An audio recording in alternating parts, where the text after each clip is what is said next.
అందరికీ నమస్కారం. Welcome to Venkatadri channel. America నుండి బయలుదేరిన స్వామి వివేకానంద 1897 జనవరి 15వ తేదీన కొలంబో నగరం చేరుకున్నారు. విదేశాలలో మత ప్రచారం చేసి ఖ్యాతి గడించిన తరువాత శ్రీలంక చేరినప్పుడు శ్రీలంక వాసులు ఘనంగా స్వాగతం ఇస్తూ స్వాగత పత్రాన్ని స్వామీజీకి ఇచ్చారు. వారు ఇచ్చిన ఘన స్వాగతానికి ఎంతో సంతోషించి 16వ తేదీ సాయంత్రం స్వామి వివేకానంద బహిరంగ సభలో ఈ విధంగా ఉపన్యసించారు. నేను చేసిన ఈ అల్ప కార్యము నాలో ఉన్న శక్తి వల్ల జరిగింది కాదు. ఈ పరమ పవిత్రమైన మాతృభూమి నుండి పోయి విదేశాలలో నన్ను సదా అనుసరిస్తూ వచ్చిన ప్రోత్సాహ అభిమాన ఆశీస్సుల కారణంగా జరిగింది. ప్రతి హైందవుడు భావించే విధంగానే ఈ దేశం కర్మక్షేత్రం, పుణ్యభూమి అని పూర్వము నుండి నేను కూడా భావిస్తున్నాను. ఈనాడు ఇక్కడ నిలిచి ఆ మాట ఎంతో నిజమని యథార్థమైన నిశ్చితాభిప్రాయముతో దృఢ విశ్వాసంతో చాటుతున్నాను. ధన్య పుణ్యభూమి అని పిలవడానికి అర్హత ఉన్న దేశమేదైనా భూలోకములో ఉంటే భగవంతుని సాన్నిధ్యాన్ని పొందటానికై యాత్రలు చేస్తూ ఆ పరమ పదాన్ని పొందే సమయములో ప్రతి జీవాత్మ విధిగా చేరవలసిన స్థలం భూమిలో ఎక్కడైనా ఉంటే మానవ సంఘము సాధుశీలాన్ని, ఔదార్యాన్ని, పవిత్రతను, శాంతి జీవనాన్ని అలవర్చుకోవడములో పరమోన్నత మార్గాన్ని అందుకోగలిగిన దివ్యక్షేత్రం ఎక్కడైనా ఉంటే అది మన భారతదేశమే. అంతేకాదు, అన్నింటికంటే దివ్య దృష్టిని, ఆధ్యాత్మిక సిద్ధిని ప్రసాదించే పుణ్యతీర్థము ఈ భారతదేశమేనని అనక తప్పదు. ఇక్కడ అత్యంత పురాణకాలము నుండి మహా మతకర్తలు బయలుదేరారు. ఎన్నోసార్లు వారు ఈ భూలోకాన్ని అంతా వినిర్మలము, శాశ్వతము అయిన ఆధ్యాత్మిక ధర్మ ప్రవాహ జలాలతో నింపి పవిత్రీకరించారు. ప్రపంచం మొత్తాన్ని ముంచేసిన వేదాంత తరంగరాశి ఈ దేశము నుండి వెలువడింది. ఇతర దేశాలలో వేల కొద్ది మానవ హృదయాలను కాల్చి నాశనం చేస్తున్న జడవాద భీకర జ్వాలలను చల్లార్చవలసిన జీవ సముద్రం ఇక్కడే ఉంది. మిత్రులారా, నా మాట నమ్మండి, ఇది జరిగి తీరుతుంది. ప్రియమిత్రులారా, నా మాటలు గుర్తుపెట్టుకోండి. ఈ ప్రపంచమంతా యుద్ధ భేరుల ఘోషతోనూ, యుద్ధ భట వ్యూహాల అట్టహాసాలతోనూ సాగింది. ప్రతి ధర్మ భావము నెత్తుటి వెల్లువలు ముంచబడింది. ప్రతి దివ్య సంకల్పము లక్షల కొద్ది సోదరుల రక్త ప్రవాహాలపై తేలియాడుతూ నడిచింది. ప్రతి మహావాక్కు కోట్ల కొలది ప్రజల ఆర్తానాదాలు, పసిబిడ్డల ఏడ్పులు, వితంతువుల కన్నీటి వెల్లువలను వెల్లడించింది. దాదాపుగా ఇతరుల ధర్మ ప్రచారమంతా ఇలాగే జరిగింది. కానీ భారత భూమి యుగ యుగాల నుండి శాంతిమయ జీవనాన్ని సాగిస్తుంది. గ్రీసు దేశము తల ఎత్తడానికి ముందే, రోము నగరము ఊహాక్షేత్రములు పొడచూపడానికి ముందే నేటి యూరప్ జాతుల పూర్వ పురుషులు శరీరమంతా పచ్చలు పొడిపించుకొని అడవుల్లో తిరుగుతున్న కాలంలోనే ఈ భారతదేశము నుండి ధర్మ ప్రచారాలు సాగాయి. అంతకు పూర్వము నుండి, అంటే చారిత్రక గ్రంథ యోచన లేని కాలము నుండి నేటి వరకు దివ్య భావ పరంపరలెన్నో ఈ దేశము నుండి ప్రచారమై వెడలినాయి. కానీ ఆ పలుకుకు ముందు శాంతి, వెనుక దీవెన సహచరులుగా ప్రవర్తిల్లాయి. ప్రపంచములోని అన్ని జాతుల్లోనూ మనం మాత్రం ఎప్పుడూ పరుల మీదికి దాడి చేయలేదు. అలాంటి మహాభాగ్యం ఉండటం వల్లే మనం సజీవులమై ఉన్నాము. గ్రీసు దేశ సేవా దళాల దాడి వల్ల భూమి వణికిపోయిన కాలము ఉంది. ఆ పురాతన గ్రీకుల సామ్రాజ్యం అలాంటి వీరభూమి నేడు నామరూపాలు లేకుండా పోయింది, తుడిచిపెట్టుకొని పోయింది. చివరికి దాన్ని గూర్చి చెప్పుకోవడానికి నేటికి ఒక పిట్టకథ కూడా లేదు. లోకములు కొంచెం పచ్చపచ్చగా ఉన్న ప్రాంతంపై అంతా రోమన్ల జెండా ఎగిరిన కాలము ఉంది. చతుసముద్ర పర్యంతము వారు తమ కబంధ హస్తాలు చాచారు. వారి అధికార దుర్మదాంధత మానవ జాతి శిరస్సుపై తాండవమాడింది. కానీ ఇప్పుడు ఒకప్పుడు రాజప్రసాదాలతో కళకళలాడిన క్యాపిటోలీన్ పర్వతం ఇప్పుడు జాడ తెలియకుండా పాడుబడింది. వారి సీజర్ బిరుదాంకిత ప్రభువులు రాజ్యమేలిన చోట్ల సాలెపురుగులు బూజు పెట్టి గూళ్ళు అల్లుతున్నాయి. ఇట్లా తళుక్కుమని మెరిసి మాయమైన ఇతర విఖ్యాత జాతులు కూడా కొన్ని ఉండేవి.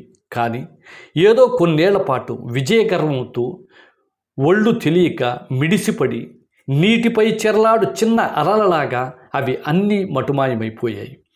ఆ జాతులు ఈ విధంగా నరలోకములో తమ జాడలను మాత్రం చూచాయిగా నిలుపుకున్నాయి. కానీ మనం సజీవులమై ఉన్నాం. మనువు మళ్ళీ ఈనాడు తిరిగి వస్తే అతనికి ఆశ్చర్యం కలుగదు. తాను ఒక క్రొత్త ప్రదేశానికి వచ్చినట్లు అనుకోడు. వేలాది సంవత్సరాల అనుభవం వల్ల కూర్చిన శాసనాలే ఈనాడు ఉన్నాయి.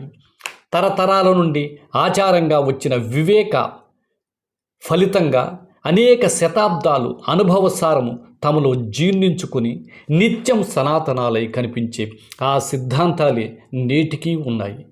దినాలు గడిచే కొద్దీ, అడ్డు తగిలే కొద్దీ అవి అన్నీ ఒకే ఉద్దేశం నెరవేర్చుకోవడానికో అన్నట్టు, అంటే ఆ ఆచార మర్యాదలనే మరింత పటుతరంగా సుస్థిరంగా చేసేలా తోస్తుంది. దీనికంతకు కేంద్రమేదో, సమస్త రక్తనాళాలకు మూలమైన హృదయమేదో, మానవ జాతి జీవితానికి మూలాధారం కనుక్కోవడం ఈ దేశంలోనే సాధ్యమవుతుందని స్వ అనుభవంతో చెబుతున్నాను. నా మాట నమ్మండి. ప్రపంచంలో ఇతర జాతుల వారికి మతం అనేది ఒక స్వల్ప అంశం కావచ్చు. కానీ హిందూ దేశంలో మతం విశిష్టమైన ఏకైక పురుషార్థమై ఒప్పుతుంది. చైనా జపాన్ యుద్ధము జరిగిందని మీరు ఎంతమందికి తెలుసు? తెలిసిన వాళ్ళు కొద్దిమంది మాత్రమే. పాశ్చాత్య ఖండాలలో సంఘాలని మార్చాలని చూచే భయంకర రాజకీయ ప్రచారాలు చాలా ఉన్నాయని మీలో ఎంతమందికి తెలుసు? అయినా అమెరికాలో సర్వమత మహాసభ ఒకటి జరిగిందని, అక్కడికి ఒక హిందూ సన్యాసిని పంపారని ఇక్కడ కూలి వాడికి సైతం తెలిసిపోవడం చూచి నేను ఆశ్చర్యపోయాను. మన సహజ వాసనలు ఎలా నడుస్తాయో, మన జాతీయ జీవన గతి ఎలా ఉందో ఇందువల్ల గుర్తించవచ్చు. విదేశాలలో రైతులకు రాజకీయ పార్టీల గురించి బాగా తెలుసు, కానీ వారికి వారి మతము గురించి అంతగా తెలియదు.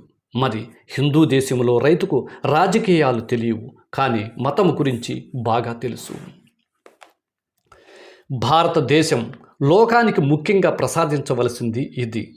జాతుల మతాల ఉత్పత్తిని గమనిస్తే ప్రతి శాఖకు ఒక దేవత ఉంటుందని తెలుస్తుంది. ఈ మత శాఖలు ఒకదానితో ఒకటి స్నేహంగా ఉంటే ఈ దేవతలందరూ ఒక్క సామాన్య జాతీయ నామముతో పిలువబడతారు. ఉదాహరణకు బాబిలోనియన్ల దేవతల పేరు చూడండి. బాబిలోనియన్లు చాలా శాఖలుగా విడిపోయారు, కానీ వాళ్ళ దేవతలకు బాల్ అనే సామాన్య జాతీయ నామం వాడబడుతుంది. అలాగే యూది జాతిలో కూడా ఈ ఉపశాఖల దేవతలందరికీ మోలక్ అనే సామాన్య నామం ఉంది. ఇలా ఉండగా ఆ ఉపజాతులు ఏదో ఒకటి తక్కిన వానిపై ఆధిపత్యాన్ని సాధించి తమరాజే అందరికీ రారాజని చెబుతుంది. అప్పుడు సహజంగా తమ దేవుడే తక్కిన ఉపజాతుల దేవుడని వాదిస్తుంది.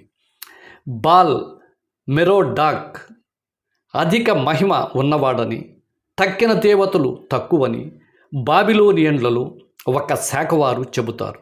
అలాగే మెలోకులు మెలోకా యావా అధికుడని యూదులలో ఒక శాఖవారు వాదిస్తారు. ఎవరు అధికుడు అనేది యుద్ధం చేసి తేల్చుకుంటారు. ఇలాంటి స్థితి భారతదేశంలో కూడా ఒకప్పుడు ఉండేది. మన దేశం అదృష్టం వల్ల ఈ గందరగోళం నుండే ఏకం సత్ విప్ర బహువిధా వదంతి, ఉన్నది ఒక్కడే, వారిని ప్రాజ్ఞులు అనేక పేర్లతో పిలుస్తారు అనే దివ్యవాణి వెలువడింది. శివుడు విష్ణువు కన్నా గొప్ప, విష్ణువు శివుని కన్నా గొప్ప అనడం కాదు. ఉన్నది ఒకే దేవుడు. 1,00,000 పేర్లు పెట్టి పిలుచుకోండి. భారతదేశ చరిత్ర యొక్క పర్యవసానమంతా ఈ 2 ముక్కల్లోనే ఇమిడి ఉంది. మన చరిత్ర అంతా ఈ ఒక్క ప్రధాన సూత్రాన్ని అద్భుత శక్తితో గంభీర భాషతో పలుమార్లు పలుకుతుంది. దేశమంతటా ఈ కథనం సాగింది. ఫలితమేమిటి? ఈ భావం భారతీయ రక్తనాళాలలో ప్రవహించే ప్రతి నెత్తుటి బొట్టులో నిండి ఉంది. వారి జీవితంలో కలిసిపోయింది. అందువల్ల ఈ దేశం సహనానికి పెట్టిన పేరు వివిధ జాతులను, వివిధ మతాలను ఆహ్వానించి తల్లిలాగా కౌగిట చేర్చి తన హృదయానికి అత్తుకున్నది. పరస్పర విరుద్ధంగా అత్యంత భిన్నంగా గోచరించే అనేక జాతులు, అనేక మతాలు భారతదేశాన కలిసిమెలిసి జీవించటం ఎలా సాధ్యమయ్యిందో ఇందువల్ల తెలియగలదు.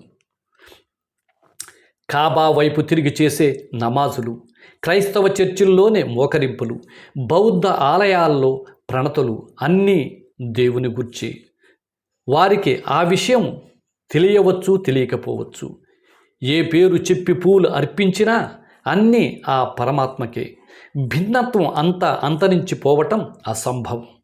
ఈ సంఘర్షణమే, ఈ భిన్న భిన్న భావనే సమగ్ర విజ్ఞానానికి, సమస్త సంచలనానికి, సర్వశ్రేయస్సుకు దారి చూపుతున్నది. పరస్పర విరుద్ధ భావనలు ఉండి తీరాలి. కానీ అంత మాత్రాన మనము ఒకరినొకరము ద్వేషించుకోవలసిన పని లేదు. ఈ ఏకైక సత్యాన్ని మనమందరము గ్రహించాలి. ఈ మహాసత్యం మన మాతృదేశంలో మాత్రమే ప్రచారం పొందింది. అది ఇంకొకసారి ఈ భారతదేశం నుండి ప్రపంచానికంతా ప్రచారం కావలసి ఉంది. ఈ మహాకార్యాన్ని చేయగలిగింది ఒక్క భారతదేశమే. ఇది సత్యం. ఈ వీడియో మీకు నచ్చినట్లయితే లైక్ చేయండి, షేర్ చేయండి, సబ్స్క్రైబ్ చేయండి, బెల్ ఐకాన్ను క్లిక్ చేయండి. Thank you so much.